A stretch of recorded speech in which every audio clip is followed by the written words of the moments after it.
الحمد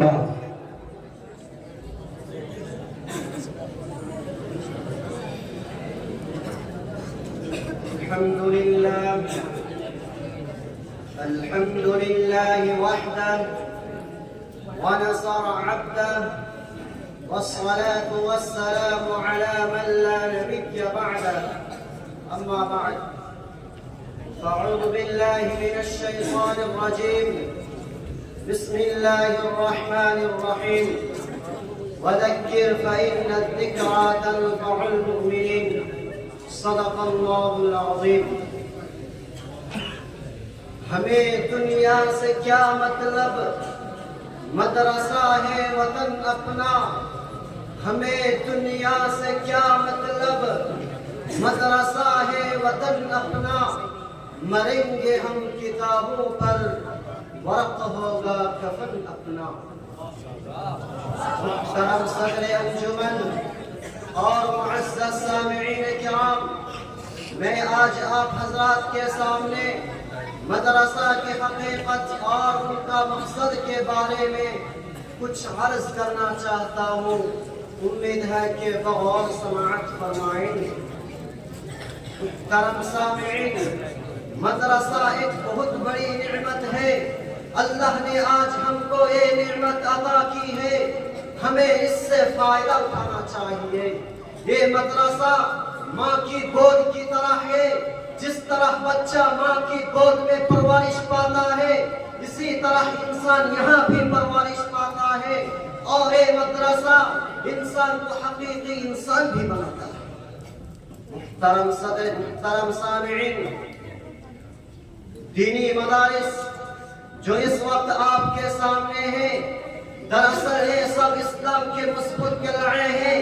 یہ دار ارقام و صفا کے چبوترہ کی شاخیں ہیں، جن کے اصل بانی شہنشاہ کونین صلی اللہ علیہ وسلم ہے.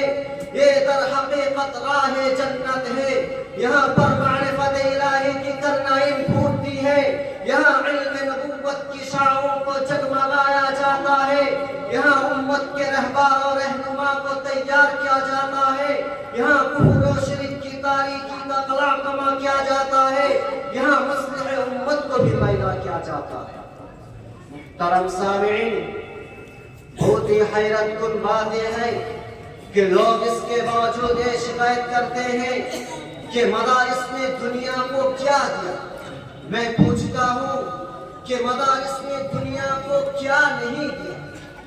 محترم سامعین، مجھے بتلاؤ کہ دنیا انسانیت کو عبد القادر جیلانی رحمہ اللہ جیسا مصدق کس نے دیا؟ مجھے بتلاؤ کہ دنیا انسانیت کو امام غزالی رحمہ اللہ جیسا معرف کس نے دیا؟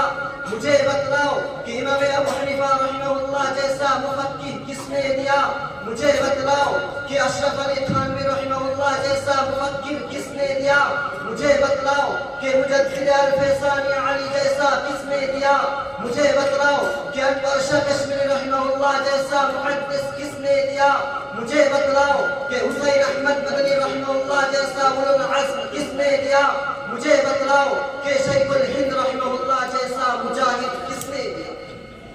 محترم سامعین، کیا یہ بات اظہر من الشمس نہیں ہے کہ ان مراکز علم کے بدن سے سینکڑوں ایسی ہستیاں جنم لے رہی ہیں جن کا قلب و جگر اسلام کی عظمت سے معمور تھا، جن کی زندگی اعلی کلمت اللہ کے لیے وقف تھی، جن کے اخلاق و کردار سارے عالم میں محبوب تھے، جن کی ساری عمر امت کی رہبری اور رہنمائی میں مصروف تھی، جن کے ساری فکر امت کی اصلاح میں مشغول تھی، جن کی نگاہیں شراب ایمانی سے مخمور تھی. محترم سامعین، یہی وہ مدارس ہے جس میں لا الہ الا هو الحی القیوم کی تصدیق ہوتی ہے. یہی وہ مدارس ہے جس میں اقیموا الصلاۃ وآتوا الزکاۃ کی تاکید ہوتی ہے. یہی وہ مدارس ہے جس میں تأمرون بالمعروف وتنہون عن المنکر کی تعمیر ہوتی ہے. یہی وہ مدارس ہے جس میں وَأَمَّا السَّائِلَ فَلَا تَنْهَرْ کی تنبیہ ہوتی ہے. یہی وہ مدارس ہے جس میں هُوَ اللَّهُ الَّذِي لَا إِلَٰهَ إِلَّا هُوَ کی تکبیر ہوتی ہے. یہی وہ مدارس ہے جس میں وَمَا مُحَمَّدٌ إِلَّا رَسُولٌ کی تعریف ہوتی ہے.